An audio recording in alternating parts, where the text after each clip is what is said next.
So count me in. Three, two, one.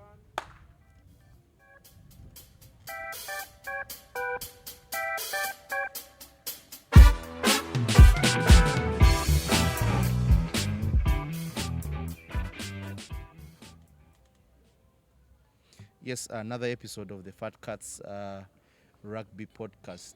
My producer just clapped us in. I think I've never understood the importance of that Hollywood clapper until today. I didn't know why, but he just banged the manual clap.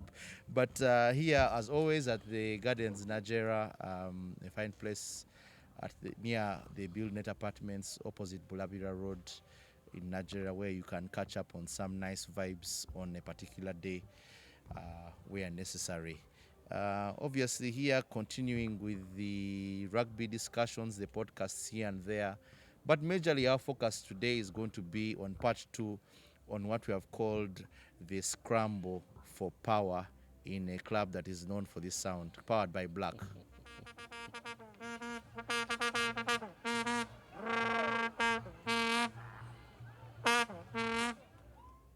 And with me here today is, I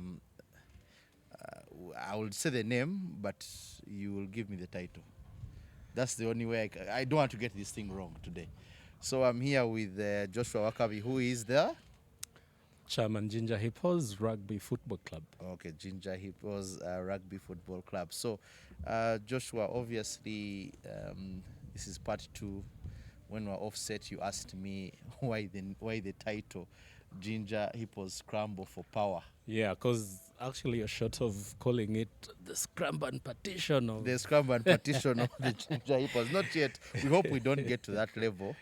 Sure. But obviously, we want to get an understanding of what's transpiring down there after the Jinja Bridge. But how are you? And tell us, what were your fond memories of this rugby season with the Hippos? Oh, I'm feeling great. Personally, it's not been time off for me. Rugby, I think, is a lifetime addiction. Okay.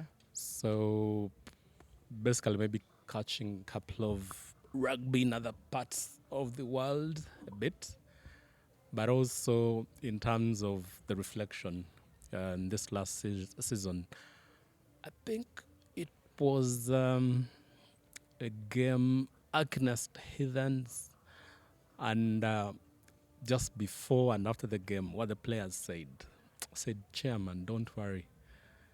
Heathens are married to us. We'll beat them any single day, and that's what happened.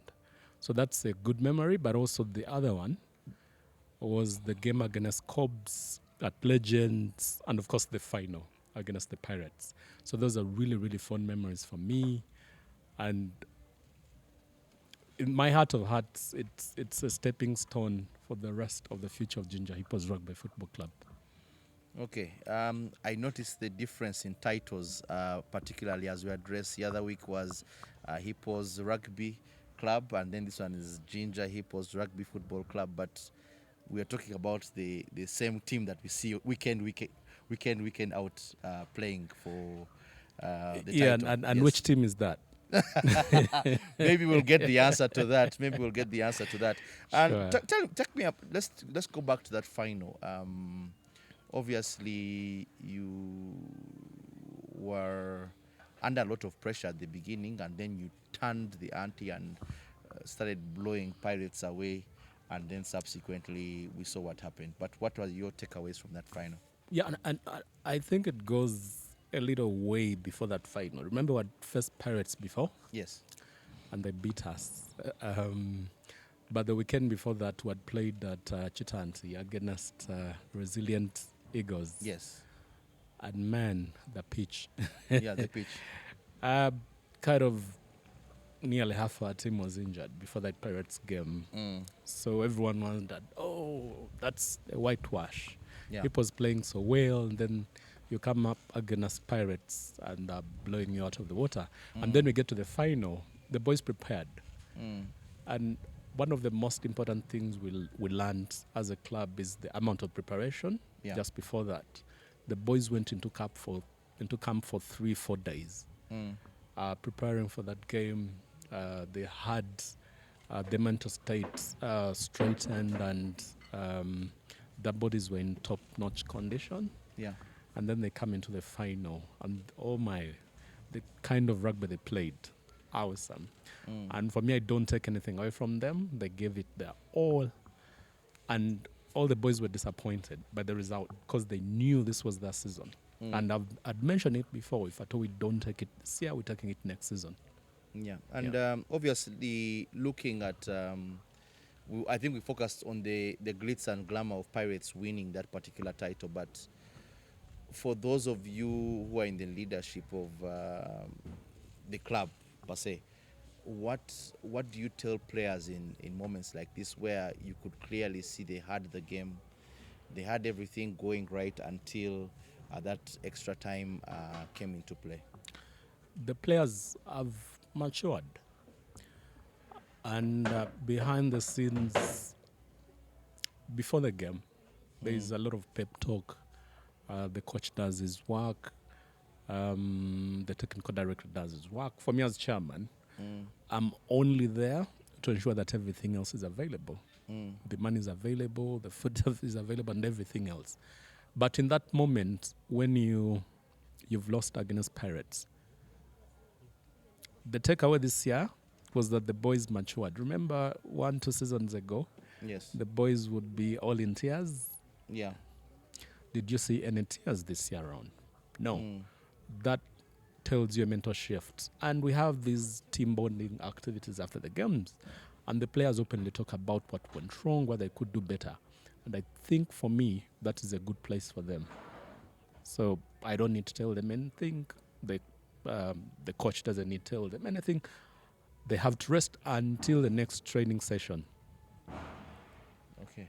Obviously, with the season long done and dusted, the next warm-up sessions here for the Rugby Africa Cup, and this is our segment on the Rugby Africa Cup where Uganda will be hosting the other 7 nations at Nambole in what is a Rugby World Cup qualifier. And we hope to hear sounds like this powered by Black, our audio partner. We call this a Black audio session.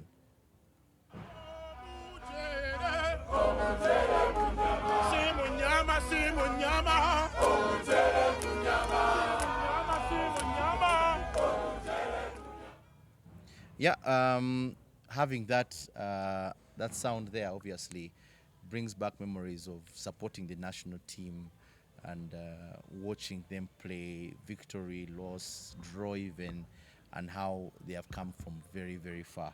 What are your fond memories of last year's particular tournament, and what do you think can be done for Uganda this year to win it? I watched all of Uganda's games last year, and personally, I think the preparations weren't as good as this time round. Yeah. And that first game, my oh my, and everyone was just holding their hands. But this time around, I've seen a very systematic approach to how the technical team wants the team to play, in terms of how they've selected the players, in terms of the games they've played, but also all round. I think the last 8 or so years, for me, I've watched rugby maybe for the last maybe 18 years. This team is close to the best team we've ever had as a country, in terms of talent, in terms of preparation, in terms of resources and all that. So when I reflect on what happened last year, I think we're in a better place this time round. Yeah, and obviously going into this one, we always root for Team Uganda as we host the other nations coming into Nambole to grace day 1, which is 8th July, Tuesday. Don't miss out on that. The Rugby Africa Cup, which will also double as a World Cup qualifier, coming to our backyard here, just a few meters away from, not even a meters, but maybe a kilometer or 2.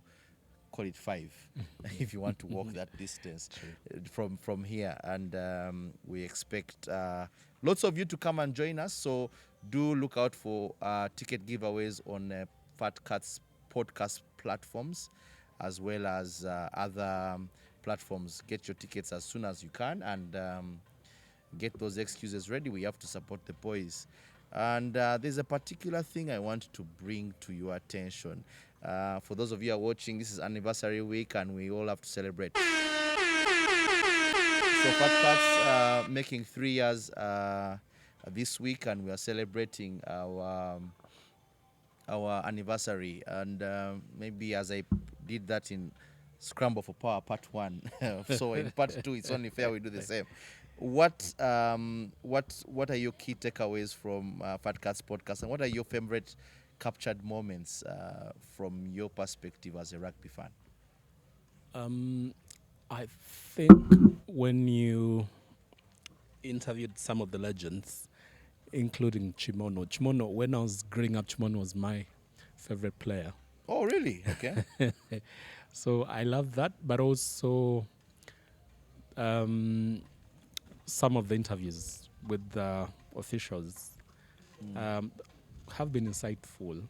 And of course, it's been a good platform to showcase what Uganda Rugby is all about.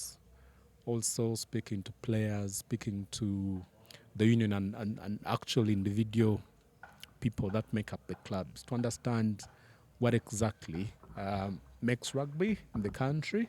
I think it's really been huge. And the spaces, of course, I've followed majority of them. Maybe I've been on 80 or 70% of them over the last season, reviewing the games. For me, that has been helpful.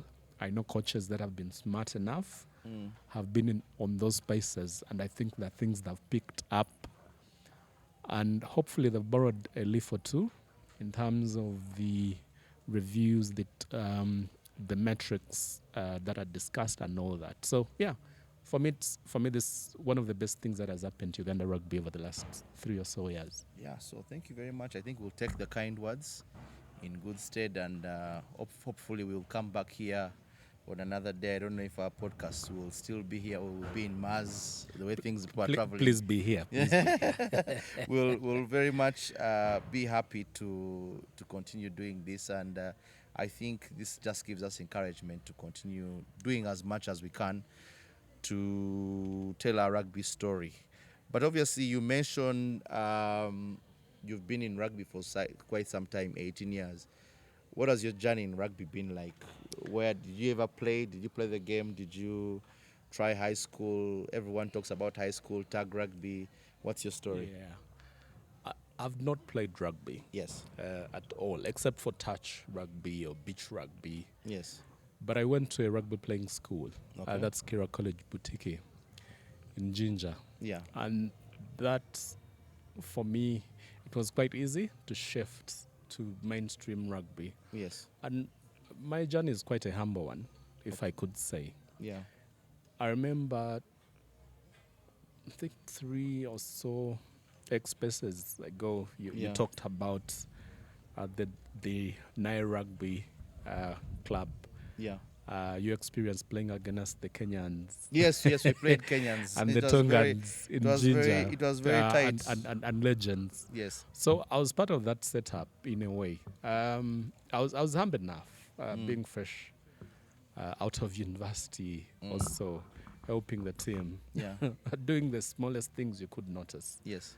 At dam waters, including serving people beer. Oh, really? Okay. Helping clean up, wash the kids. Yeah.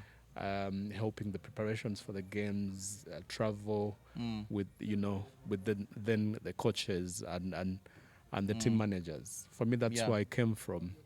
And having grown up in Jinja, and specifically Damoters being quite close to my heart, I believe Jinja is the cradle of rugby in a way. Okay. Yes, because I mean, Idi Amin playing at Damoters at Nile in those years.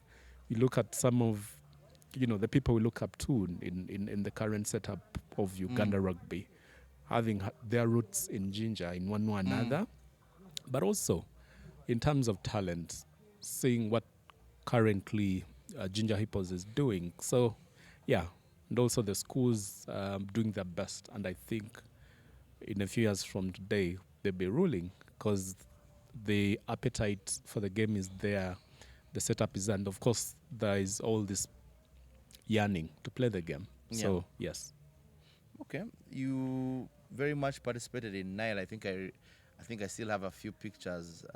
I think we'll archive those and You should. tell the story. You should. I I'll think also send you some. Yeah, send us some as well. Very fond memories of that particular game against Nile. But considering you were part of Nile at the time, I do believe you might be a bit familiar with their exit from the rugby Yes. scene. So tell us what their story was. So, of course, rugby is an expensive sport. Yes.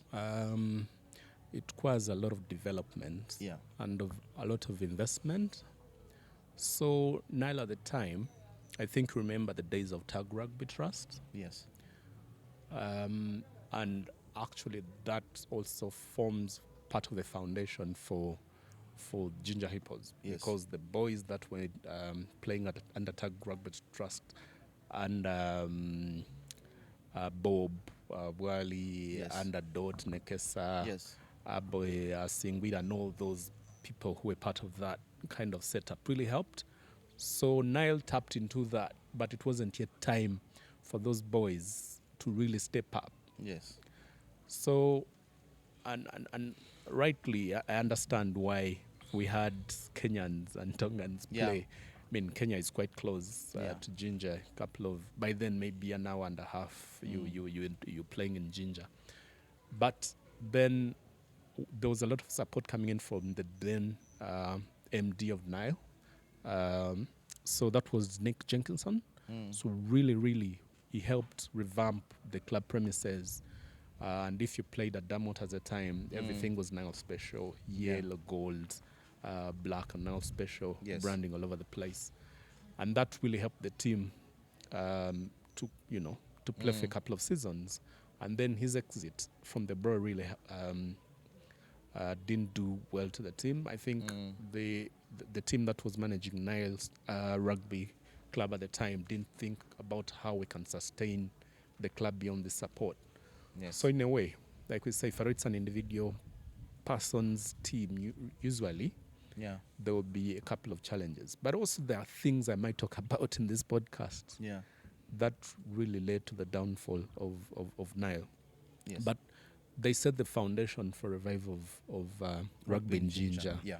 When you look at Walupa, for example, Duncan, and what the amazing job he has done there. Duncan played for Nile. Yes. I know you remember. And him going to Walukuba, now you see what's happening in Kakira as well. The other clubs that are sprouting, Nile Rapids, Damota's doing a wonderful job as well. So, yeah, and we believe there'll be more clubs to form.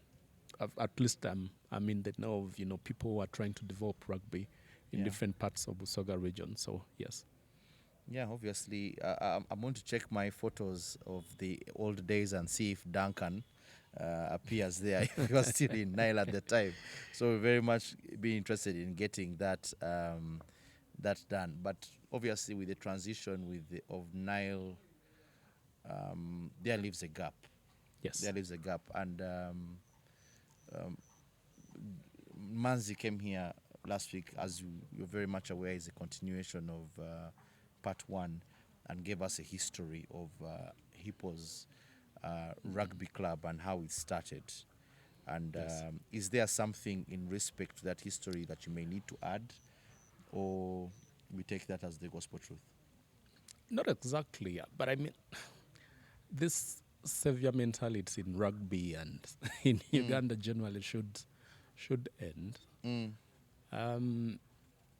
If you notice how Manzi came to Jinja, and I watched the whole of the last podcast. Yes. Mentioning how rugby had died and all that. Rugby was still there.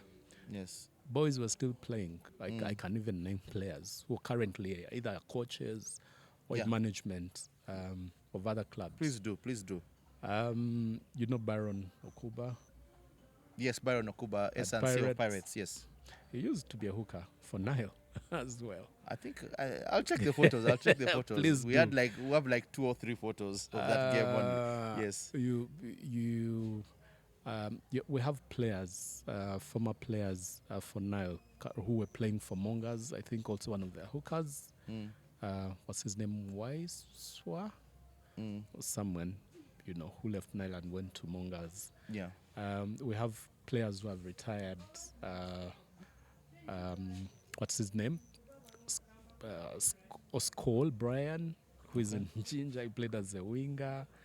We have another guy called Brian Okuba as well, Yes. who played as a flanker. Is there in Jinja? I mean, lots of people. Yeah. And if you to reminisce in terms of who was managing rugby at the time in Jinja, Dr. Gilbert, you know him. You know Mike Kabaliwano. Maybe Edward Ocheng Yes. was there. Robert Boali was there at the Yes. time. So all these are people that I think should get their flowers. And when I talk about savior mentality and someone says maybe they found that rugby in Jinja died, I think Yes. that's inaccurate. Okay. So, like I mentioned, after Nile, there's a transition. Yes. Rugby was still being played, but not at the highest level. So people were still managing what was left of Nile. Yeah. And then, for me, I was there when Manzi was coming to Jinja. Okay. Manzi was into branding and marketing. Yes. If you played at Damoters, the farthest goalposts, do you remember those, a billboard? I can't recall. I will not lie. I can't recall. Look for those pictures. Yes. So Manzi came to Jinja as a businessman who was doing branding for various brands. Yeah. So he asked the team that was managing Damoters at the time, can I put a billboard up? He wanted to do something similar to what was Chadonda with that Chadonda at the time. Yes. So the guy said, yeah, it's okay, you can pay us a little money and all that. So, of course, he put up the billboard, it was there. And then, of course, as a businessman, he saw an opportunity and went behind the backs of the people who were managing the facility and the club at the time. Went to Jinja Club, paid up money and said, I want to run this place Okay. as a That's business. Damoters. At Damoters. Yeah. So there was nothing like rugby. But then again, Manzi has played rugby with different clubs. So maybe saw that as an opportunity to, try to, bring the boys together again and let them play. I remember in the last podcast you mentioned Maxwell Ebonga and John Echeru and all that. There was a whole group of boys who were there. The Medima Pesas, I think I mentioned him, and all those. I think there were like 7 or 8 boys. Yes. Some of them, the Dennis Etoiles, were currently. I mean, those boys grew up when I was there at Damoters. Yeah. I saw them train. I saw them grow up to the men that they are today. So, some are, of course, registered Hippos Rugby Club. And, of course, the history, in terms of how the name Hippos came up, I can't contradict that. Because there was a politician who, because of the Hippos in Jinja, and remember, Damoters is by the banks of River Nile. So Hippos used to come, I think, to that place. Yeah. So he thought, okay, if you can have a club which is called Hippos, good. We also hope to put up a monument for Hippos. Yes. As you enter Jinja and things like that. So that was the history around that. So that happened until around 2016, 17. Yeah. So after that, and rightly mentioned, that was the only one supporting the team, which team was comprised of fewer than 15 players. Yeah. So I believe that was discouraging and disheartening for him. So he left. Now the people who he left behind formed what we now call Jinja Hippos Rugby Football Club. Okay. So 18 people came together, wrote a constitution, submitted it to the lawyers. That was Bakurama and Company Advocates in Jinja. They registered the constitution. And by then the chairman was Ojanji. Ojanji, yes. Yes. The chairman of Hippos Rugby of Jinja Club. Hippos. Of Jinja Hippos Rugby Club, okay. Yes. So he was part of those founding 18 members. Do you remember the other 17? You could just mention a Yeah, few that you so recall. number one was Gilbert Baenda, number two Yeah. was Michael Abaliwano, there was Wako David, there was Innocent Ojanji, there was Saidi of Kakira now. Yeah. I think there was Issa, who is also now in Kakira. There were a couple of other people, but most of them were players. Most of them who are players. That was in 2016. In 2018. 18, okay. 18. So they wrote this constitution. So yeah, they used the same constitution to open a bank account, Okay. and kind of move the club ahead. So that happened.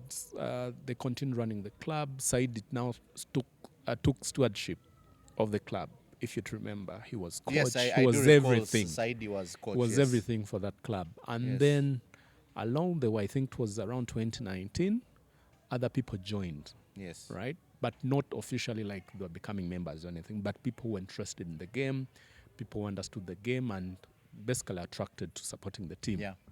So they came in. And then in December 2020, they had their first AGM. And From the time of 2013 up to from after 2018 now. Yes. Now they have a new constitution in place, yes. right? The 2018 constitution, which was now Jinja Hippos Rugby Football Club, Yes. right? And then they have their first AGM in 2020. Yes. Yes, in 2020, 2020, yes. So in 2020, now they have an ExCom. Innocent comes back as chairman, and they vote Tim Groover, they vote Mwijuka, William, they vote, I think, Alexis, and a couple of other people. So I think there are like 7 on Yeah. the committee.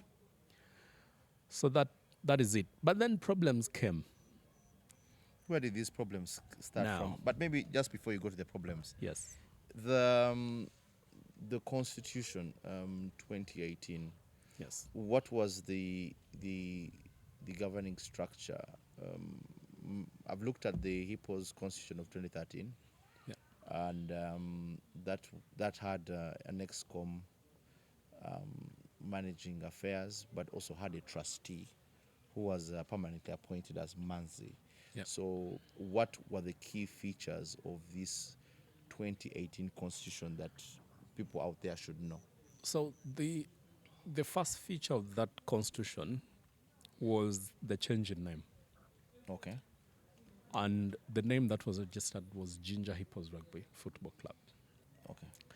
And then the other contrast with the 2013 constitution was that in 2018, there was no trustee, there was no owner, there was no founder. So it was individuals or members who were coming together.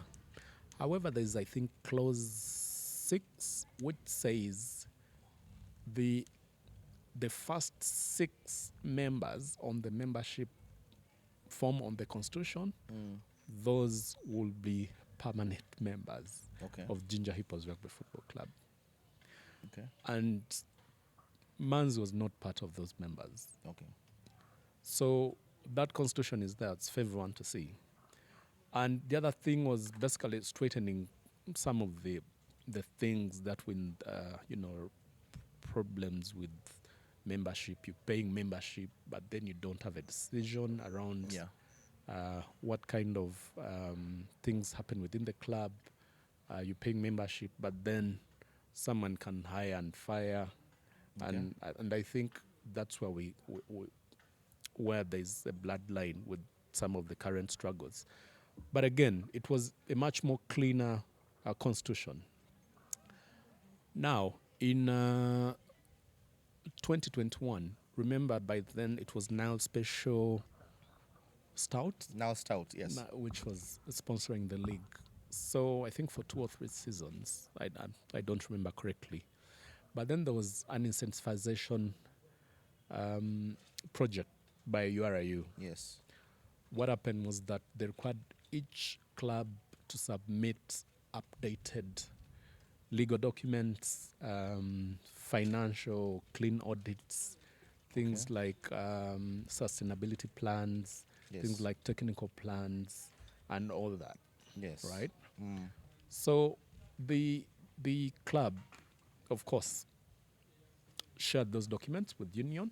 That is Hippos Rugby Football Club. Yes, Jinja Hippos Rugby Jinja Football Club. Hippos I Rugby think Football maybe I Club. can read Yeah, please do. that email for you. I won't mention from whom it was. And to whom it was. Oh, Yeah. it was the Union. Yeah, it was to the Union. Yes. Um, Maybe as you get that, do note we are discussing Jinja matters, so it's only fair we discuss it over now special here at the Gardens, Nigeria, the home of the fourth floor and the East African Meat Carnival. If you did see some people here on last Saturday, carrying a few chairs because a song, particularly Frontline, was playing. That just goes to show you the vibe around here. Catch up with East African music, some fresh meats. But also, if you come in during the weekday on Tuesday, you can engage in the quiz and karaoke, sing for your people as they support you on a weekday. On Wednesday, you can catch a vibe with the reggae crew here. Lots of artifacts being sold, as well as jewelry and personal accessories as you listen to some reggae music. Thursday is the rock night. Listen to some rock music by Phil Kiryowa, as well as indulge in the Friday neon lights hosted by Sima and Rodende here at the Gardens, Nigeria. So, packed club, as well as Formula One. If you're a Formula One fan, you would very much want to interest yourself. Having watched the Austria Grand Prix, we have I think, is it Silverstone coming up? Yeah, so if it's Silverstone coming up, Lewis Hamilton homecoming, do give that a watch. Yes, but back to you, Joshua. So yes, so I found an email Yes. written on Friday the 6th August 2021. So it said, "Hello, we hope you are keeping safe." Yes. Reference is made to the below email sent at the start of the 2021 Nile Special Stout Rugby Premier League. Would like to now follow up on the progress or status of this so we can conclude the process and pay out the necessary dues to the clubs immediately. So it went on. So that's the email from the union. From the union. Okay. So please note, like we stated, one must show evidence of compliance of year one targets to qualify for year two targets. Yes. So this was part of the incentivization program. Yes. So blah blah, they set a deadline. But what was required was a sponsor. So basically, every club by then was required to have some form of income coming in from a sponsor. Then two, what they called Empower at the time. Yeah. So year one was 2019, 2020. So they wanted to provide latest constitution, a list of current ExCom with terms and evidence or minutes of the 2020 AGM, and then evidence of audited books of accounts for 2020, and then evidence of at least one ExCom meeting per quarter in 2020. Okay. That was covering 2019, 2020. Then in 2021, the year two Empower updates they wanted was evidence of ownership of intellectual property rights to the name of the club or team. So blah blah, they set a deadline. But what was required was a sponsor. So basically, every club by then was required to have some form of income coming in from a sponsor. Then two, what they called Empower at the time. Yeah. So year one was 2019, 2020. So they wanted to provide latest constitution, a list of current ExCom with terms and evidence or minutes of the 2020 AGM, and then evidence of audited books of accounts for 2020, and then evidence of at least one ExCom meeting per quarter in 2020. Okay. That was covering 2019, 2020. Then in 2021, the year two Empower updates they wanted was evidence of ownership of intellectual property rights to the name of the club or team. That is really important. Show that the club has compliance appropriate to the city or town council and NEMA when Jinja, the Southern Division, to be particular. And then evidence that the club has disciplinary committee that sits when required. Then the third element, which was C, was strengthen a commercial, basically every club needed to have a commercial member on their EXCOM. Someone to really help with Someone that who aspect. is a commercial, person. And then they grow the technical. So for year one, they needed a level 2 coach, was certified, and then a club to have the second side playing the regional league. Okay. And then the third was a strength and conditioning coach on Alright. each coaching panel as a club. Yes. Then for year two, evidence of support to community rugby or schools program. And then evidence club has at least one strength and conditioning session per player per week. Okay. Now, in response, Jinja Hippos Rugby Club Okay. attached all the documents to In the respect union to this in respect to request. that request. Yeah. So in terms of the sponsor, of course, union mentioned that would use the match day branding and all that, because by then the sponsor was Nile Special Stout. Yeah. So that covered for all clubs. Then for Empower, in terms of the latest constitution, we provided the 2018 constitution, right? And a list of the EXCOM members. Based on that, those documents available. And then minutes of the 2020 AGM, which was held on the 8th of January of 2021. 2021, okay. Right? And then, of course, there was a representative from URU in that meeting. Okay. And then we also attached our financial reports and profits and loss accounts Okay. for that period. Then for the EXCOM meeting minutes, of course, per quarter, we sent for 2 quarters, quarter 1 and quarter 4. I mean, those are the days of COVID. But yeah. Then for year 2, evidence of ownership, we submitted a Jinja Hippos memorandum and articles of association, which provide evidence of IP of name. Okay. And So that you had was the IP Jinja, for that. yes. And that was Jinja Hippos Rugby Football Club. Then in terms of compliance with the city or town council and name authorities, we attached a Jinja Hippos CBO registration certificate, Yes. which was there. So outside the constitution, we had to register the club Yeah. with this Jinja City Southern Division. Then disciplinary committee, strength and commercial, the technical, by then the late Sogi was our coach. Yeah. So all these things, evidence of community and, support to the schools program. We had schools we're supporting, we attached a list, who was in charge of its school, and all these things. So, someone says you're not recognized by the union. Yes. But this was an email, and if I could show you who it was sent to, Yeah. and who was in copy or who sent that email, you'd be amazed. Because someone can say Jinja Hippos Rugby Football Club is not recognized by either the Eastern Uganda Rugby Association or Uganda Rugby Union. I mean, for the last 7 or 8 seasons, RIU has been remitting subsidies. Is it to Hippos or to Jinja Hippos Rugby Football Club? So that bank, I know we're going to get into it later Yes. on, but so are you saying that bank account you opened as a result of being a CBO was the account to which funds were remitted? Yes. Now, there is something to that which, we may not easily discuss here because it involves individuals and there's a process, a disciplinary process which was undertaken to clear the house. Yeah. And then that's when Manzi returns as chairman now. So after that process of from a Hippos Rugby Club perspective, cleaning house is when he came back. That was he came back after the house had been cleaned. That is right? from a Hippos Rugby Club perspective. Yes. Okay. So he basically returned in around 2019, 2020. Yes. Right? And by 2020, that's when a couple of issues happened.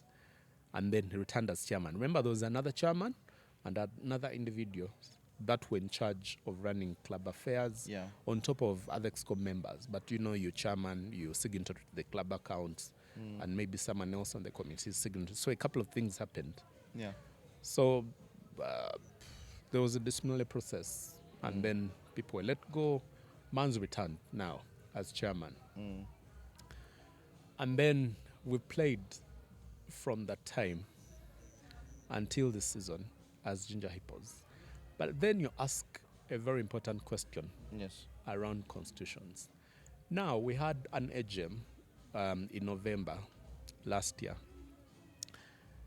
But just before that AGM, we asked, as interested parties of Jinja, Yes. Hippos Rugby Club, can you pay membership fees of 100,000? Come. Being a member gives you rights to vote, to be voted, Yeah. participate in club decision making. We paid 55 of us. Yeah. That's 5.5 million Yes. in November the 9th, before that. So, and then of course the players were part of the membership group and all that. So we sat into the AGM. One astonishing memory of that AGM was, of course, I was voted chairperson Yeah. and unopposed. So what happened in that AGM? Of course, we had Eric Butime and we had Dave Spencer, who is from the Eastern Rugby Association, overseeing the AGM. Yeah. And this process of voting, who is getting which votes for which position and all that. One thing really stole the show in terms of Manzi sneaking in a constitution at that so AGM. at that particular AGM, the Yes, constitution was which caught a lot of people unaware. It's not part of the agenda. It's not part of anything. But then people stopped him in terms of the people who knew. For us, we didn't know. The people who knew what was going on said, no, we cannot now start into voting on a constitution. Also, or an the amendment. agenda items was basically an election. Only. Yes, it was an update in terms of, how far the club has come For in the Hippos- last season. for Hippos For Rugby Jinja Club. Hippos. For Jinja Hippos or Hippos For Rugby Jinja Club? Hippos, everything. So Manzi came for a meeting of that Yes, nature. but remember I told you that in around 2019, Yes, 2020, he came back. he came back. Yeah. And then he became chairman after 2 members had been expelled from Yes. Mexico. Okay. So he comes back as chairman of Jinja Hippos Rugby Yes. Football Club with now the rest of the committee. Now that committee runs activities until last year. Yeah. Okay? And then we hold an AGM, like I mentioned, Last year in November. Yes. And then this whole constitutional issue comes up. And people who know say you cannot bring a constitution up for voting When the when notice no is one, totally different. people have just paid membership, Yeah. that they've not had time to internalize what the constitution is all about and all that. Yeah. So that flops. Now we get That flops and you're elected as Yes. chairperson. Yes. But now this is where I want to come in. Now the question is how the two link up. That is Hippos Rugby Club and Jinja Hippos. Your claim at that particular moment was that it was a meeting where Hippos Rugby Club, Jinja Hippos Rugby Football Club Yes. was electing new leadership. Yes. Manzi said on that particular meeting where he handed over to you, it was Hippos Rugby Club. So my question is, did you ever have membership prior? No. Did Manzi ever have membership in Jinja Hippos Rugby Football Club? Perhaps this is something I should have asked him, but since you're the custodian of the records, I've you told could. you about Yes. how the membership of Jinja Hippos Rugby Football Yes. Club came up. Yes. So 6 we paid- permanent members, 18 founders. Okay. Yes. That was from 2018 now. 2018, yes. Right? Yeah. Some of those individuals, maybe 90% of them, Yes. are still part of Jinja Hippos. Yes. But then, ahead of the AGM, we asked if more members need to do what? To join, Yes. pay membership, join, come, speak up, Yeah. participate in the decision-making process, but also you can stand for an elective position Okay. or you can second someone. So that is it. So everything we did between 2018 and now was Jinja Hippos, Okay. right? And of course, someone can say we did it as Hippos, but then just if you to rewind, a little bit and ask yourself, the 2018 constitution was there. We sent it to the union. It was ratified and added to, to whatever legal documents Jinja Hippos had with the union. So you're saying that the union first received the 2013 constitution, as per what Manzi said. Yes. Then subsequently in 2018, they also received yours. Yes. So there is a likelihood that confusion arose somewhere, because Manzi claims he handed over to you.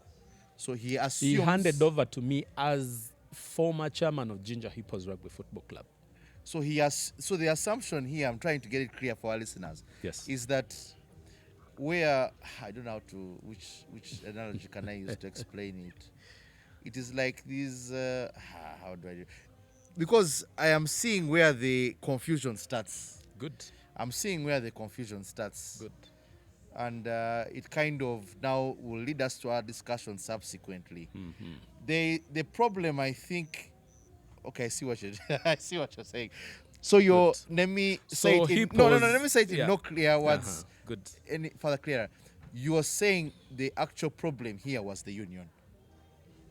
It could be. I don't want to point, but we'll get to that point. Where I am going to say so is from what you're saying is the union, because you were acting under the assumption that your constitution had been approved by the union. Do you have this? You'll share with me those documents. Yes. And then and this email is there. Yeah. So the assumption from is at that time Friday 6th, yes, that the union very much so assumed that, or understood, not assumed, but understood at the time that Hippos Rugby Club had now somewhat or whatever transitioned into Hippos Rugby Football Club. Jinja Hippos, yes. Okay, now I kind of see where the confusion came from. Okay, so now obviously back to that particular part now of the handover. Let's start with the handover, November 2024. Yeah. So of course, we're given instruments of power. I start my role as chairman. No, who was on your executive? On my executive, my vice is called Joab Tamiti. There is a treasurer called Kenneth Biamukama. Yes. There is a secretary called Billy Waiswa. Okay. There is a commercial head called Joseph Etelu. Okay. There is a player representative for the ladies, Tina Akelo. Then formerly Andrew Jamba was captain. That's what I was waiting for. Was captain. Yes. But then David Wako was nominated by the players to represent them. And then we had Mr. Annoying. Yes. Aziz Bagalan as well. Yes. We also had the technical director role in here, who is Tim Grover. Tim Grover, yes. And largely, that's a committee of roughly 9 people. The Letsogi, even up to today, he's, I think, in the hearts of Jinja Hippos. Yes. Reason being, he brought that winning mentality. Yes. Everyone who has either played with the Letsogi or who has been coached by him understands how demanding it is. He expects perfection, not only during the game, but even during training. Yeah. So Coach Sogi historically came in when really Jinja Hippos was almost getting relegated, I think you remember. Yes, I do recall that, yes. So he comes in, he has a discussion with the ExCom team at the time. They say, this is a good club. I can help you. Yeah. So they agree on what needs to get done. He starts coaching the boys. Out of nowhere, there is a huge improvement. Yeah. Having very young players, but then they were playing at the time, you remember. Up to today, I think if you and I think you know now the Sogi Cup. Yeah, Sogi Cup between Buffaloes and Jinja Hippos is out of that, because there's that bond and brotherhood. Both teams understand the contribution of that particular individual. So after Sogi, Coach Jonan comes in and Coach Kevin. They don't really not matching up, but really there's maybe in terms of the understanding of where we are, and also a couple of other encumbrances. Yes. They leave after a very short time. And then the other personality that, of course, talk about, everyone knows Tim Groover. He's been there for the boys. We'll talk about that shortly. But in terms of the technical, and then we have Coach Saidi as well. He comes in, wins the sevens. We had a brilliant team. And remember, that is the same team that had started the tag rugby. Okay. So there was a core team of players, Yeah. of boys that had played together for a long time. So for me, that wasn't a surprise. And then Coach Saidi goes. Then now we have Coach Edmond, Yes. right? But then alongside Coach Edmond is Coach Sean. And like I mentioned off air, he's really, really an important figure in terms of... Is Sean the big guy? Yes. Yes, we went The to big- Jinja in 2023 to watch that Robert Seguya Cup challenge with the Buffaloes. And I could see at halftime he was in the players' faces telling them off. And then I think they managed to win the second half. Yeah. So that's Good. the guy. Yeah. That is the guy. You'll always see him maybe on the sidelines during the game, just watching the boys play. Yeah. And they'll come in at halftime, tell them this is what is happening, this is what is happening, this is how you should be playing, this is how you've been training. Yeah.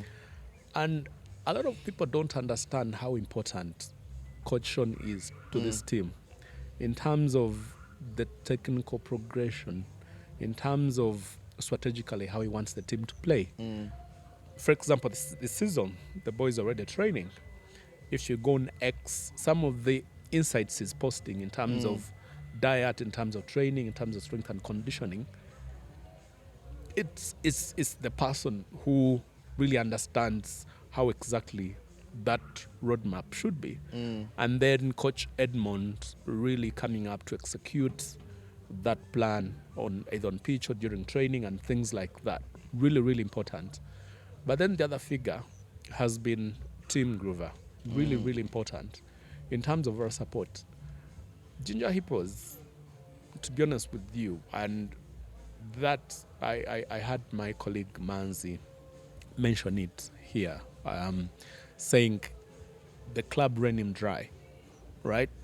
He was the only one contributing resources and all that.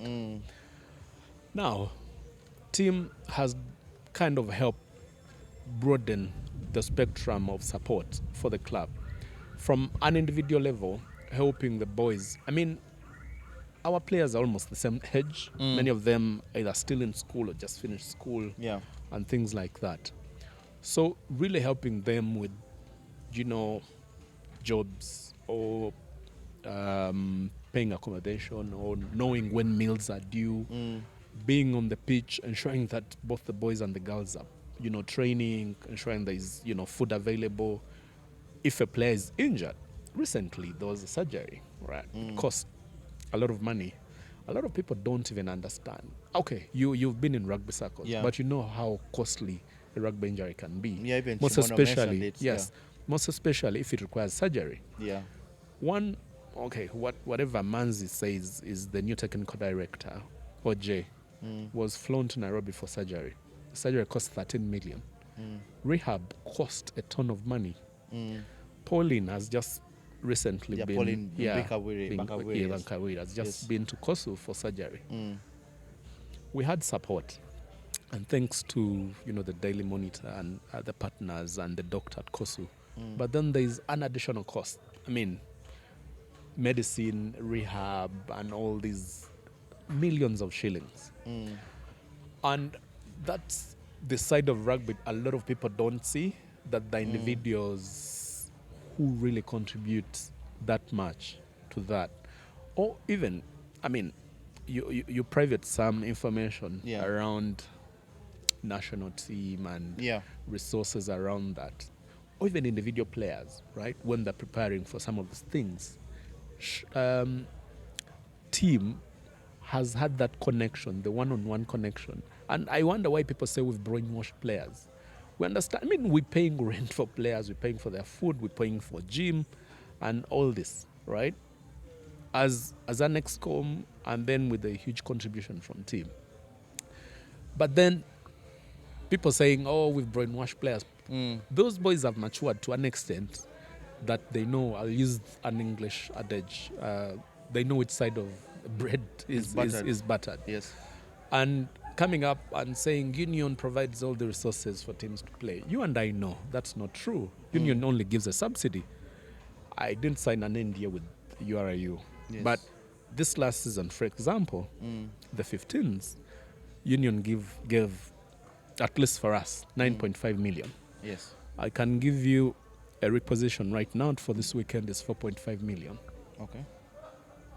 Without anything, just we travel This weekend to cover, being the cover Gorilla, seven, yes. Gorilla Sevens, yes. And then the same weekend, none of this money is catering for allowances. We pay.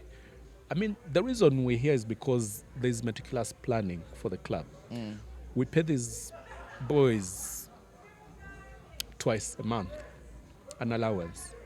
Okay, there's training, there's allowances for transport, there's food for them. That isn't cheap, by the way. You know, rugby players. I know, guys can smash And then food mid-month, like a problem. Mid-month, you have to pay them allowance. Yes. Then end month, you have to pay them an allowance alongside the other costs that are incurred within the month. Right? End month comes, you have to pay rent and you have to pay food for players. It's not cheap. It's not And cheap. someone says Union gives all the money and these guys are not providing accountability and all this. But then, again, with this whole thing of who has been very instrumental, I mean, lots of Yes. people. Personally, I came in, I prefer to be as anonymous as possible. Yeah. But I'm born and bred in Jinja. Understand what rugby can contribute to a young man's or young woman's future. And I remember last season, the I think it was the sevens, with a couple of issues. Which I managed to go to every single circuit. So the players sat us down as fans because we used to travel a lot. I know you remember as fans, and they sat us down and said, guys, we need as much support as we can to ensure, because Jinja Hippos was not performing well. Remember the first 3-4 circuits? Yeah. Finishing 6th, best maybe 5th. You're in the or 4th. midfield of the table. Yeah. And we're reigning champions. We can't be playing like... But, I mean, just go back and talk about motivation, talk about the preparations, talk about maybe what was happening behind the scenes that a lot of people didn't know. So they said, come on board, help us. We play better. We played better the rest of the circuits. Yeah. I remember, even I think reaching a semi-final, final, I don't remember one of the circuits. But then it is important as Jinja Hippos for us who've understood that we're a community club. And this club doesn't belong to an individual. The constitution that we know we signed up to as the current Exxon is the 2018 constitution.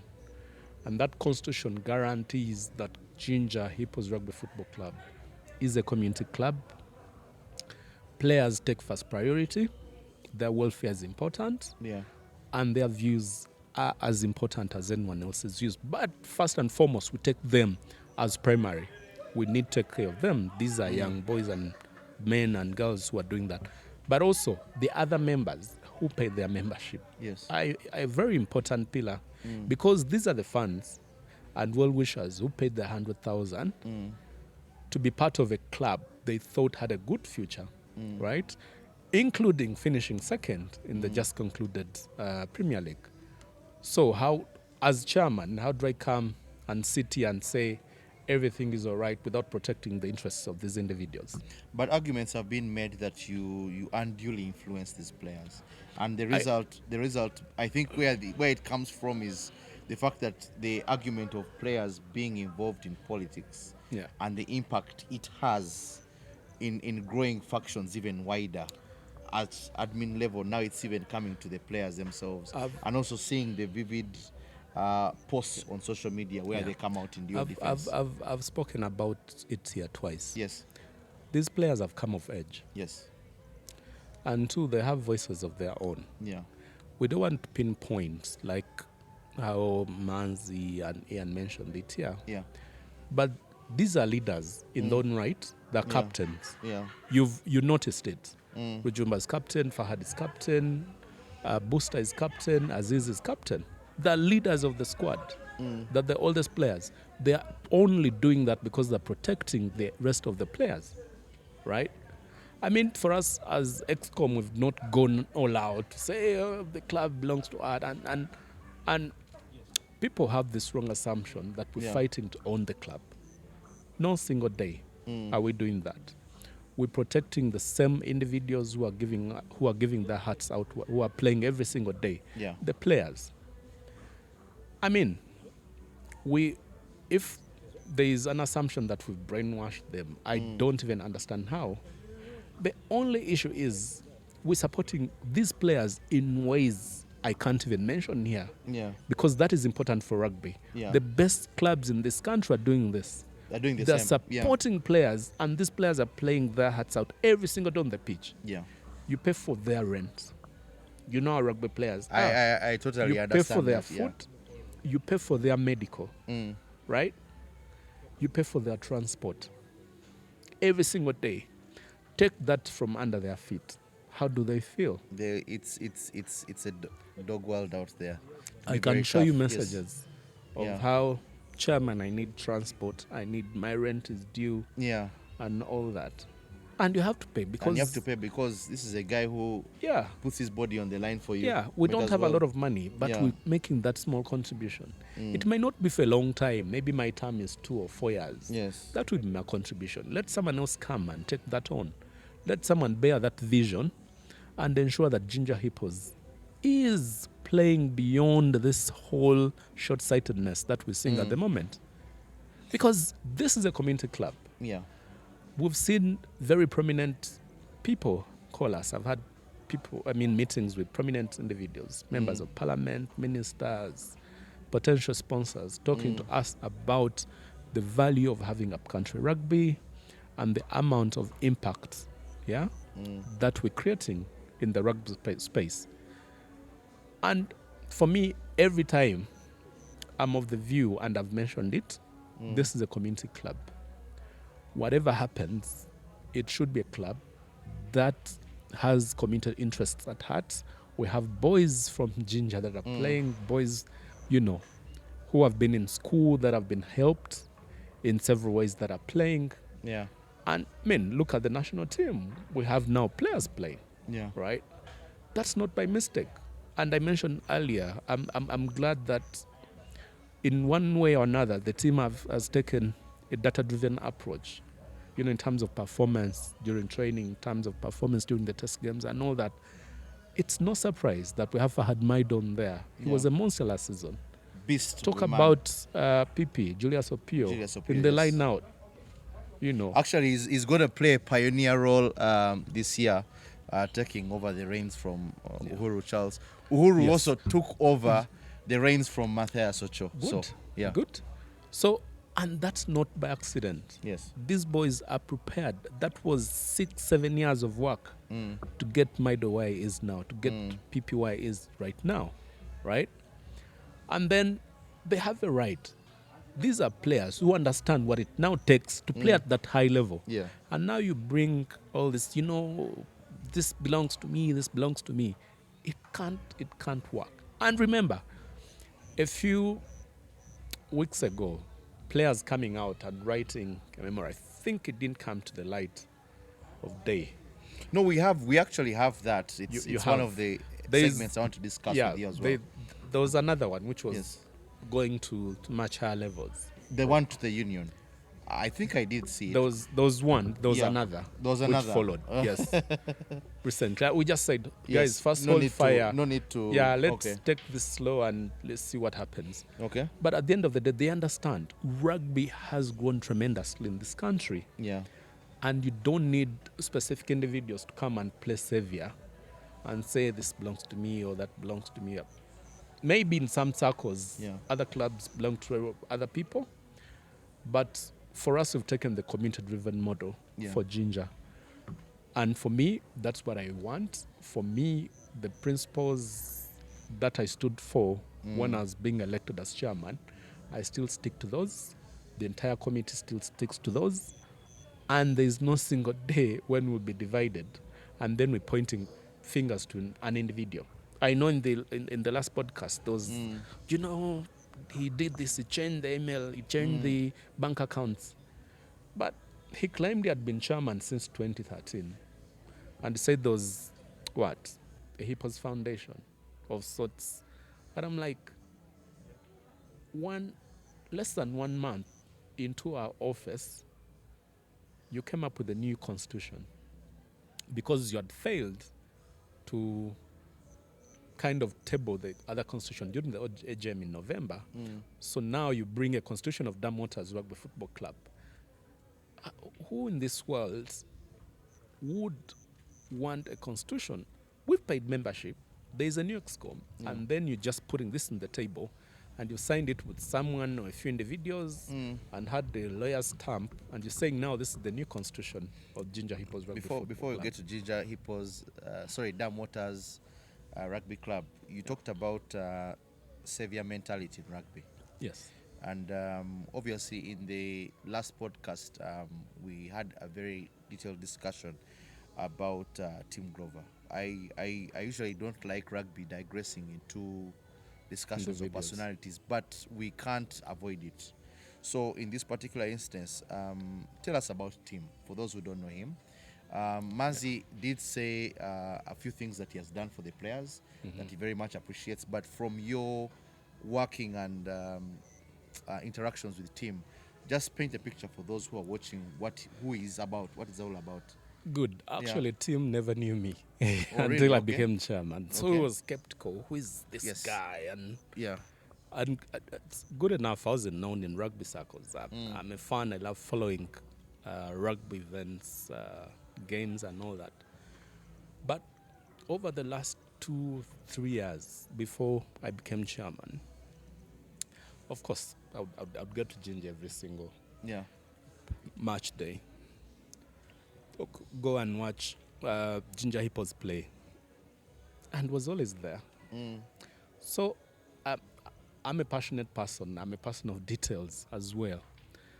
And I noticed this very passionate, enthusiastic, energetic, and committed person, right?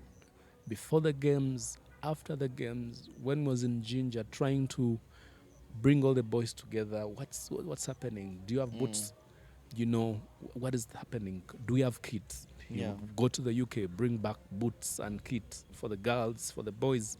You know, for me, that struck a chord with me. It's not clearly something that you find every single day. I've bought boots and all that for players, but to be honest with you, if someone is doing it for 80, 100 people, that is massive.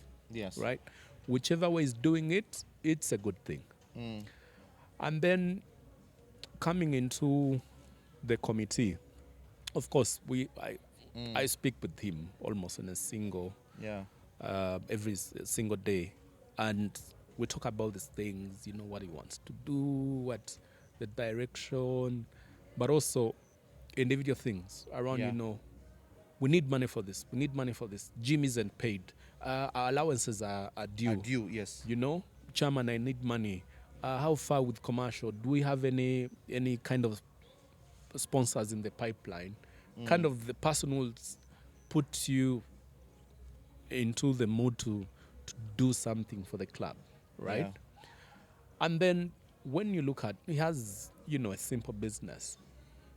It employs a couple of the boys, right? How many boys in particular? I would between 8 to 10. Okay. All Hippos players. All are Jinja Hippos players, Okay. in a way. And then there are all these other boys that he helps in a way too, whether in terms of paying their rent or their food. And then we have gym requirements. Rugby players are gym freaks. They want to go to gym carry every single everything moment, every metal in the gym. They would want to do that. He helps with that, a lot of the time. There was a moment where I think it was away. And then I was speaking to colleagues in the XCOM. I was Yeah. like, do you guys understand the value of the technical director being the link between the XCOM and the team in terms of, match day? Of course, the biggest issue are resources there, are the players ready? But then making that connection, is the pitch ready? Has it been slashed? Has it been marked? Has the technical area been, prepared? Demarcated, yes. I'm liaising with the opposing team. Are they traveling? Have they reached? Are there any problems? Are the officials ready? All those things. That's his job. And then making sure, okay, the coach, this week, this is the team we're going to play. Yeah. This is what Coach Sean has said, or this is the preparation we want to do. Making sure is that link between, the actual execution in terms of Coach Edmond and Coach Sean. And then being there for the boys on that day. You need to make sure the food is there. You need to make sure the transport is there for the boys and girls. If someone is injured during training, or someone even has a malaria or a mild cough, they need to go to the hospital. That is a bill. So, and then the kind of connections he has had, because he's a business owner, kind of those other business connections really helping the club in one way. So was there also an added boost because of his involvement that other partners easily came on board? Of course, Yeah. that is true. Okay. That is very true, and that's how business is done.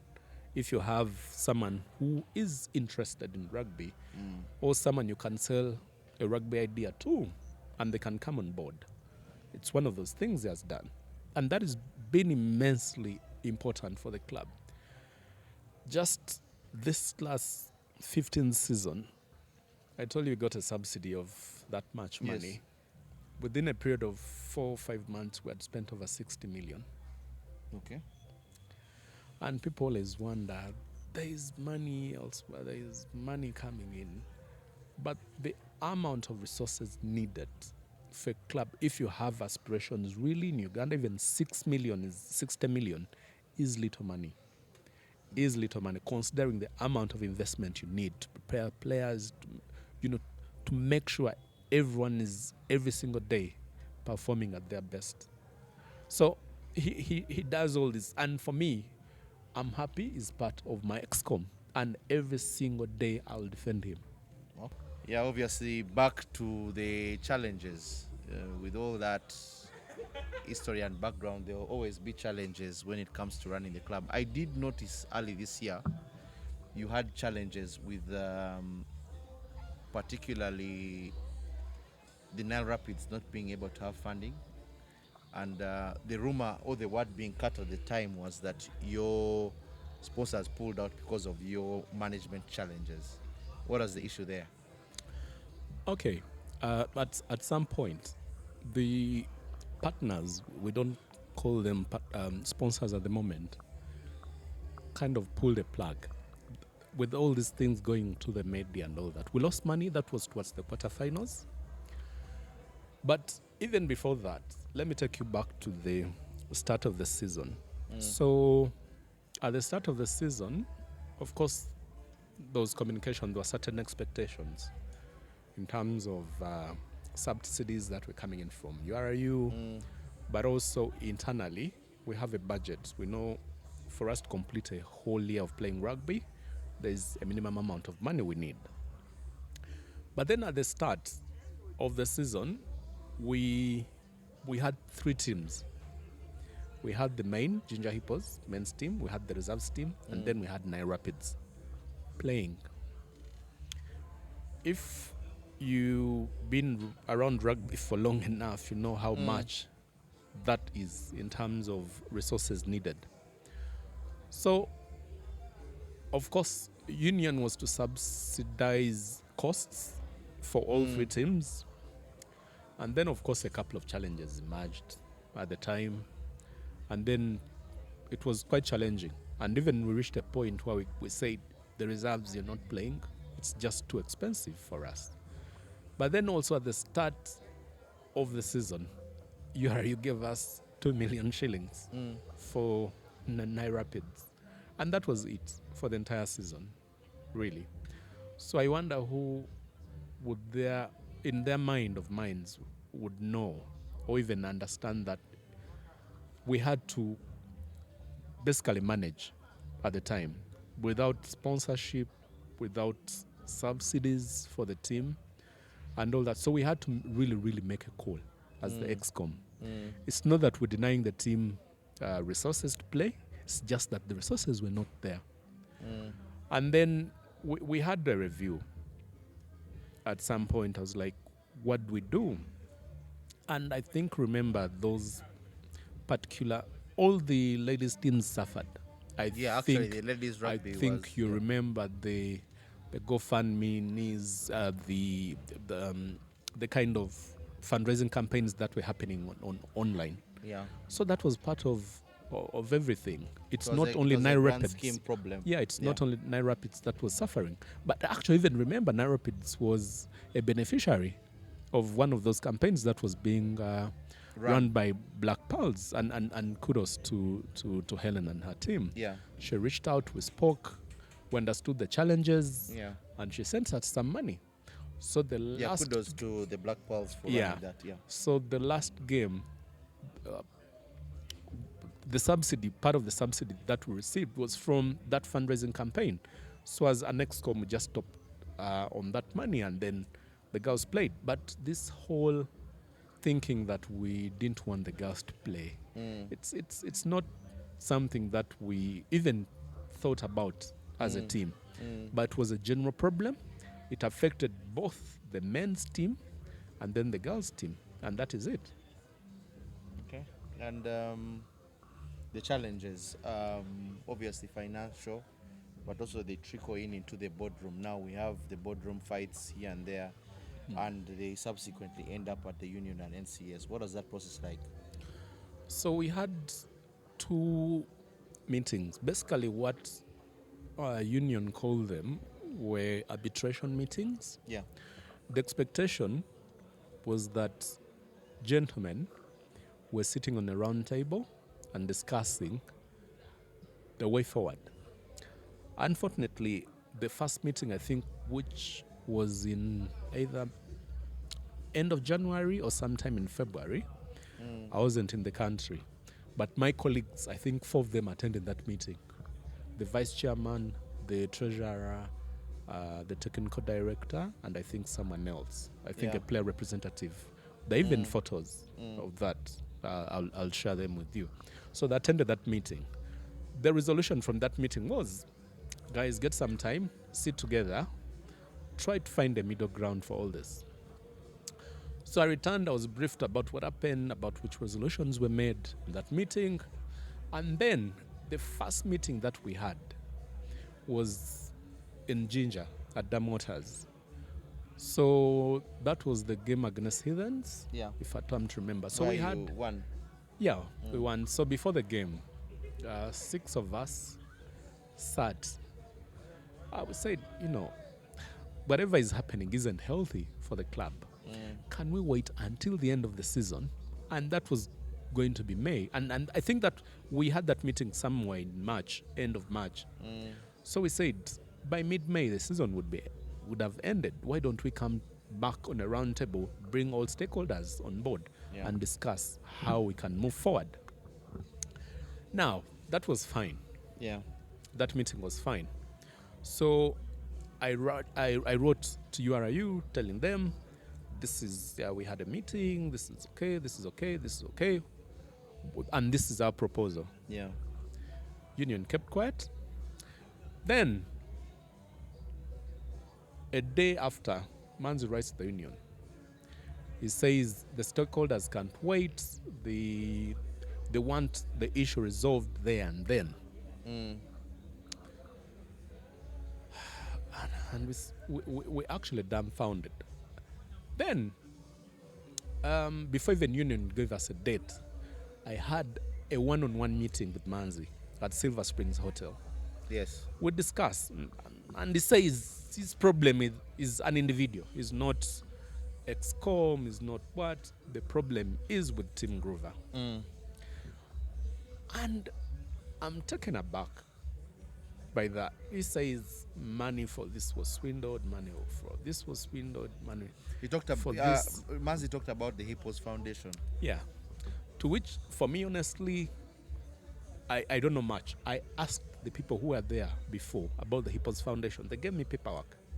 So basically, for me, what the Hippos Foundation did at the time was the Jinja Hippos players were transitioning. Remember, many of them were in school. They're transitioning from primary to secondary. I think as part of tag rugby, there was some money that was, I think, forwarded to help them with school. So it reached a point where those schools, those kids were not going to school. So it wasn't much money they received, maybe 6 million or around that. So that money was to go towards helping those kids to start university and or any other technical courses that we're interested in. So those kids, some of them went through that process.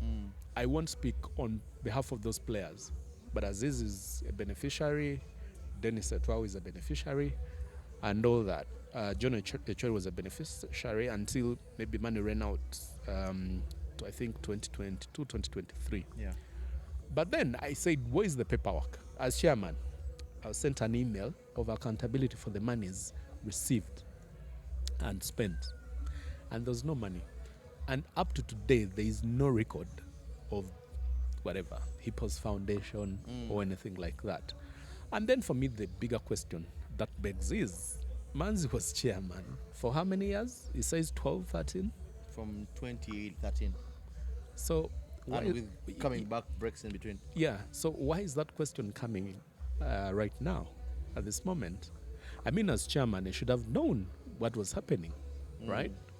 He should have put structures in place to ensure that whatever was happening, whether it is the foundation, whether it is a club, there was some form of understanding generally, or some form of accountability that was happening in terms of where is the money coming from, how much is it, where is that money going towards. But for me, I have that evidence. I have it on email in terms of what was spent on which player and how much, doing which course, and that ended.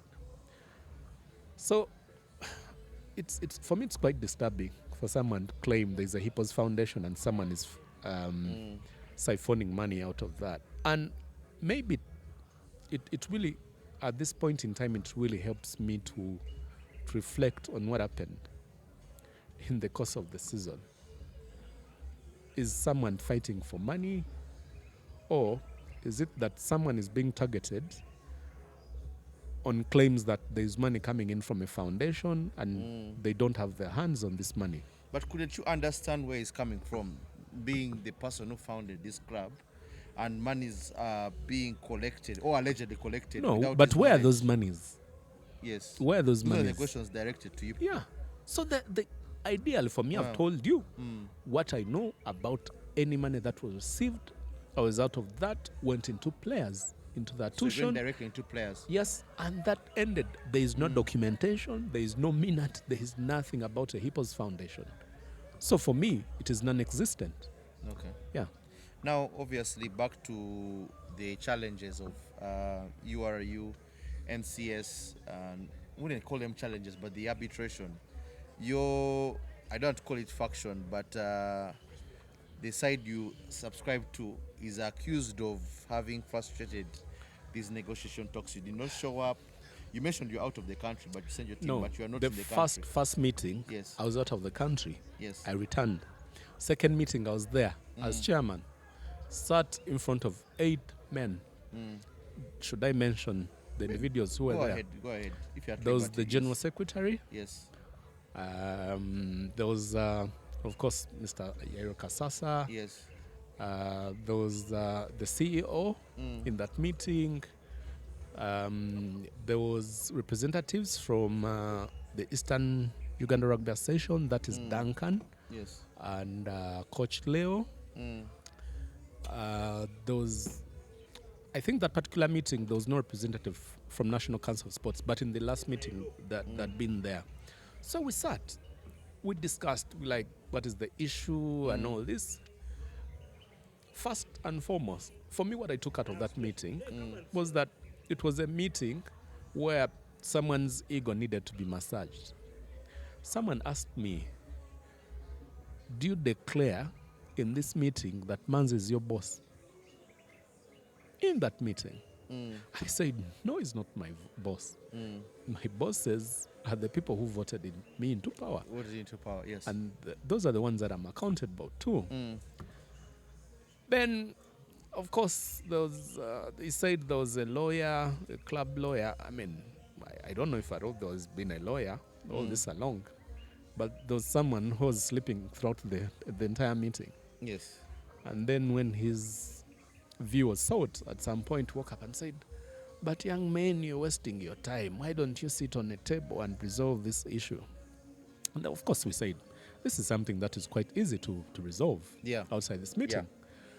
So we said, okay, now that I'm back, let's have another meeting. And that's when I had that meeting at Silver Springs. The one-on-one. So I meet with him. He says, now, the problem is this man. You know, you guys, if we were able to kick this man out, we'll enjoy this club. Like, okay, understood. I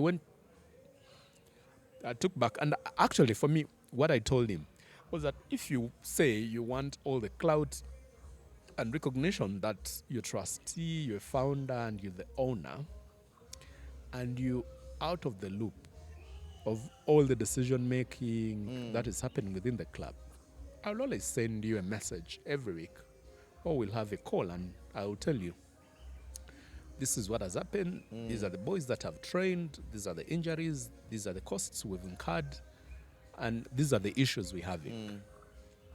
Now, the following week, I did that update. Even just a day after, he wrote to Union again. And he said, we failed to meet with these guys that are being adamant. It seems they're stealing my club. So, now, I wrote to the Union. All the emails are there. I told them, I've met with Manzi. These are the resolutions we agreed upon. And I'm committed to meeting our side of the bargain. Yeah. And also, I requested for Union. Now this was in April. I said we only have a month to the end of the league. This is going to cause confusion within the camp, within the team. Let's hold fire until the season closes. And I'm kindly requesting, let's call for an all stakeholders meeting. We bring players, we bring the current EXCOM, we bring Manzi, we bring members, we bring the Eastern Uganda Rugby Association. We bring everyone on board. We have a meeting. We talk about what the issues are. Because at that time, for me, what I took from those meetings was that an individual was being targeted all through. That's the only person they wanted out of the way. I'm like, no. For me, someone was voted into that office. I see someone's contribution. And for me, I cannot make that decision, kick someone off my EXCO. Yes. Simply because you say you're the founder and all these things are happening. You don't want them to be happening. But then, again, I thought it's coming just a few months when our EXCOM has just been, even before we even settled. Yeah. And these issues are coming. And I was like, if you knew these issues were happening, why didn't you try to resolve them at the time when you're still chairman of Jinja Hippos? Why? Why now? And of course, I understood why that was happening. But at the end of the day, now he writes, he says his stakeholders cannot wait. He needs a decision made there and then. So Union writes 2 letters through the General Secretary and says, we're reverting Hippos Rugby to the 2013 Constitution. Yeah, now the 2013 Constitution. How impactful was that decision on you, and how did you receive it? Now, immediately we called for a meeting. We said the 2013 Constitution is not binding for us as Jinja Hippos Rugby Football Club. Yeah. First and foremost. And 2, Union cited the Heathens case as a precedent Okay. and said, whatever has Challenger happened. Rugby So, Club, Challenger Sports Club, yes. And then they were reverted to the oldest constitution that was in place. And how it brought issues. But Oh, then I they see what you reverted. mean. They reverted them to the oldest constitution that Yes. the union had. Now, we told URIU that you're comparing two incidents yeah. that are not exact. They're not the same. They don't match. There is involvement of properties, ownership, and rights IP and for whatever, yeah. for heathens. For Jinja Hippos, it's someone saying, "This is my club. I'm not being recognized, and I need a say." Right? So you cannot revert us to that constitution. At that point in time, people are saying, can we revert? It's like, no.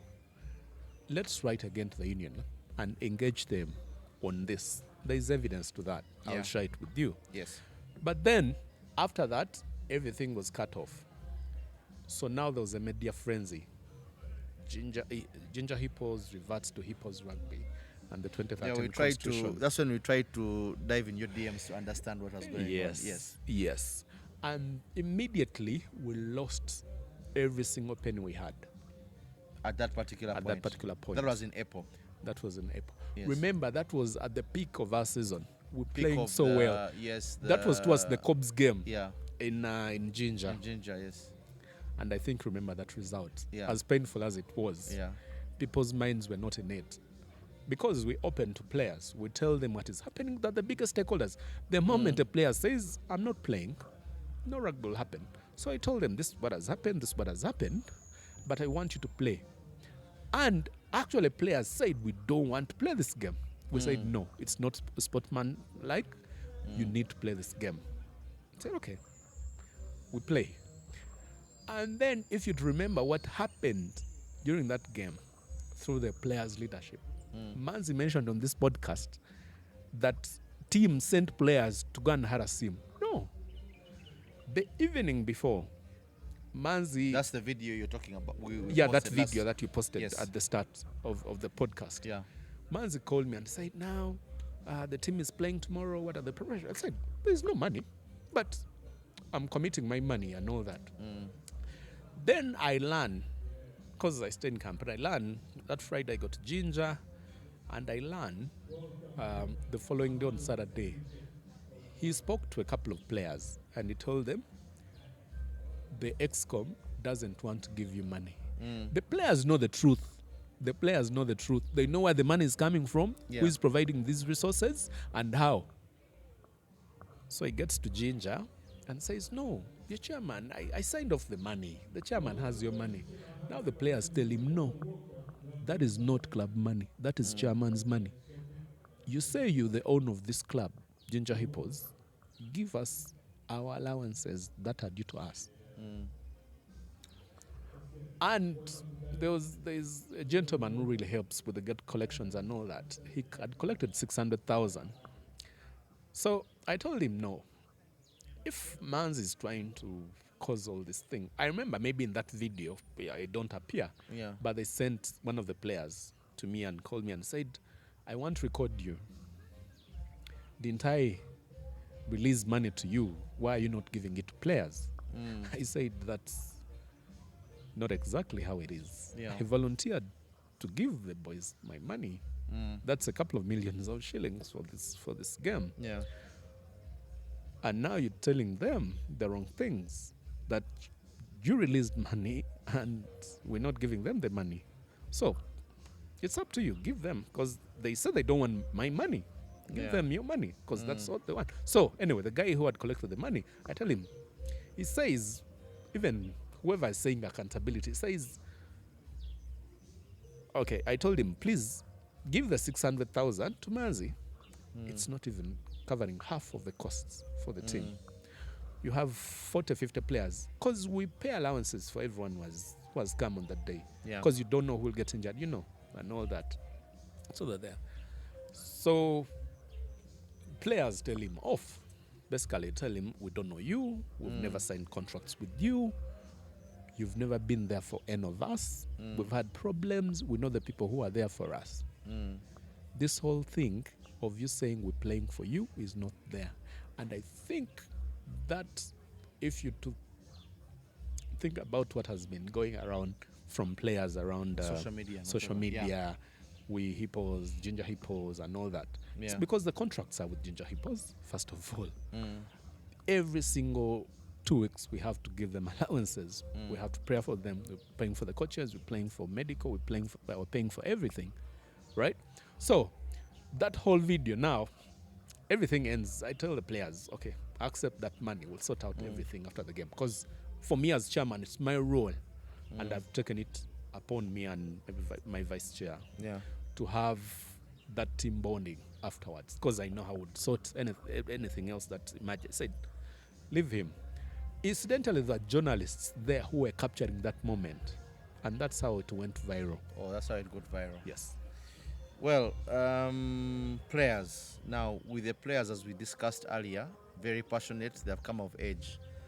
But their continued involvement in these management issues, not continued involvement, I only call it involvement, and I wouldn't want to attract any criticism to myself from the players, but from our end, looking in, it appears like the players are being forced to pick sides.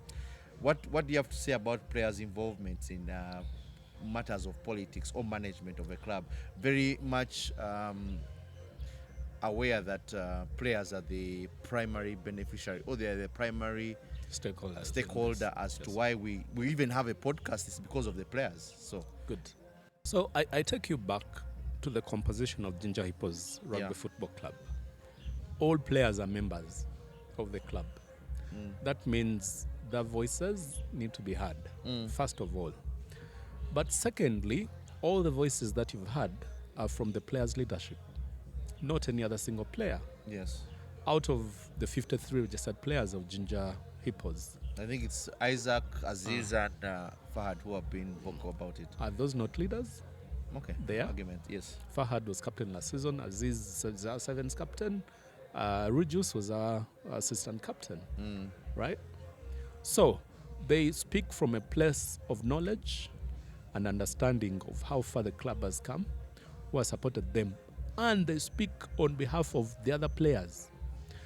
But also, in terms of speaking about or if them engaging in politics, it's, for me, I come from a place of human rights. It's their right to speak up. It might not be right in rugby circles. We've seen precedents where players have been banned for... I know, it's quite, But then it's off-season for them. Yeah. And they have that right to express themselves. But also as management, I don't think you've seen that in the last, apart from Regis who went to Australia. Yes.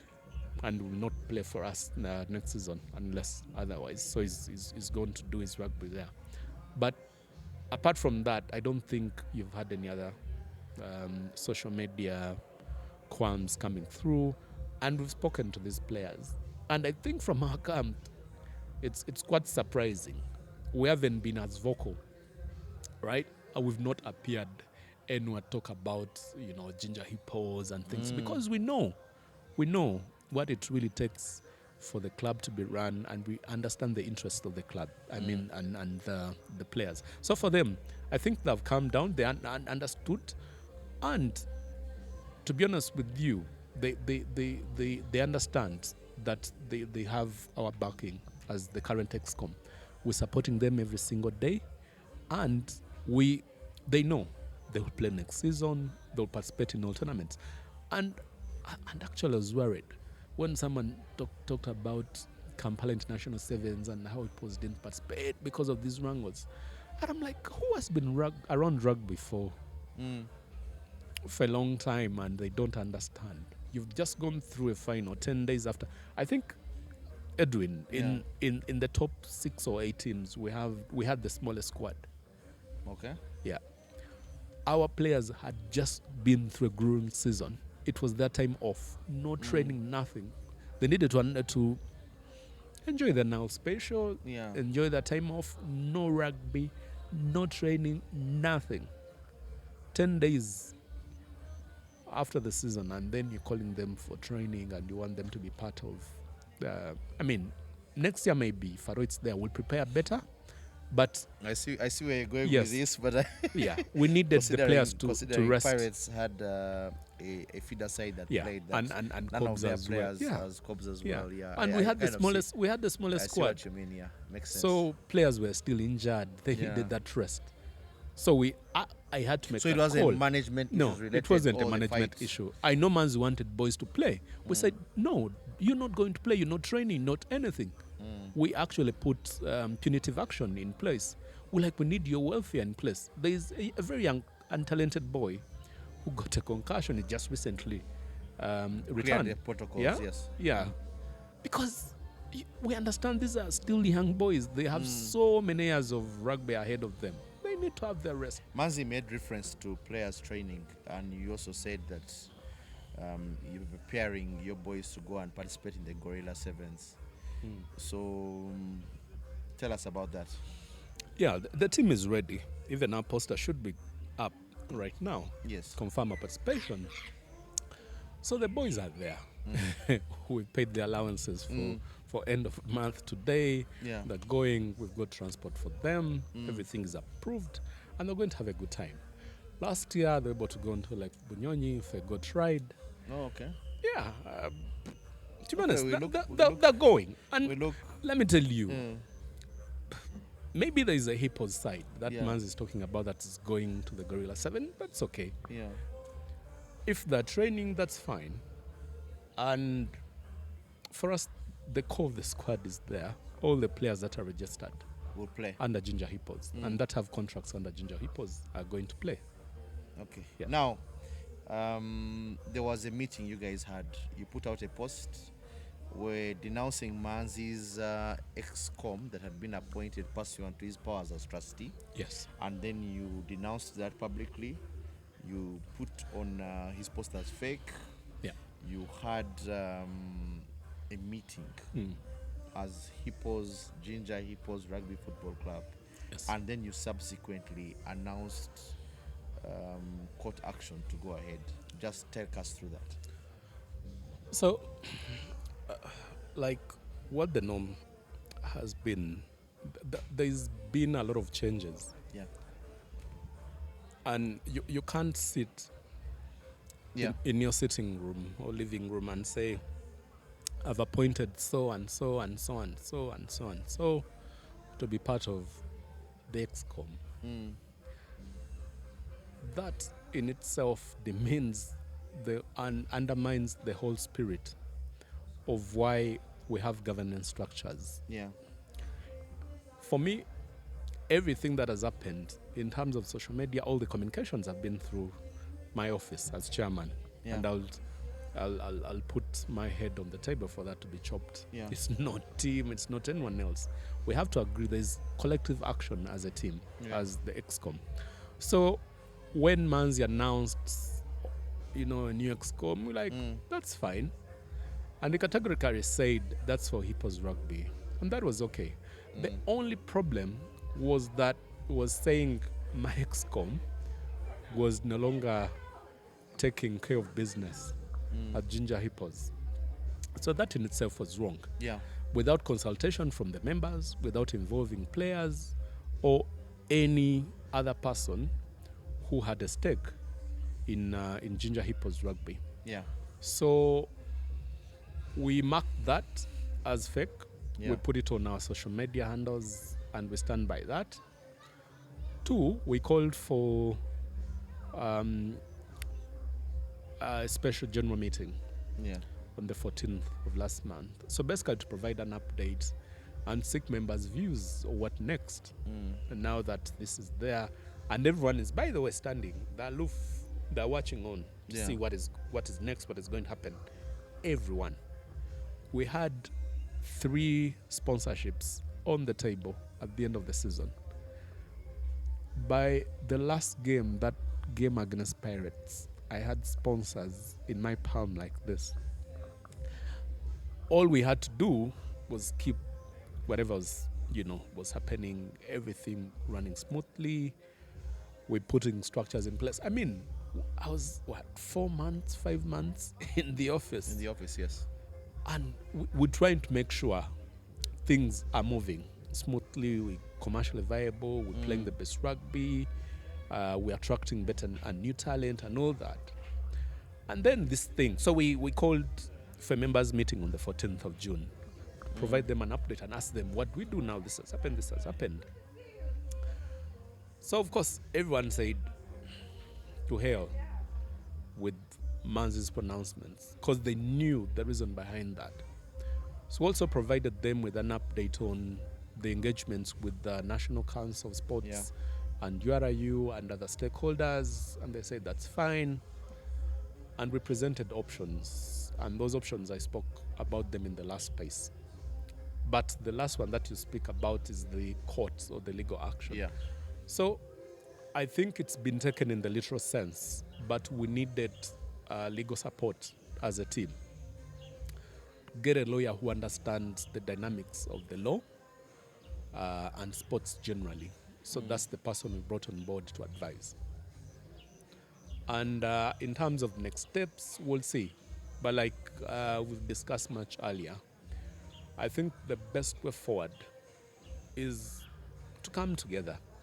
Jinja Hippos is a big entity. Yeah. First of all, we need to dialogue. We need to stay as a unit and not saying, I've appointed an ExCom. If you want to work with me, come and work under this ExCom. We all know the individuals on that ExCom. Yeah.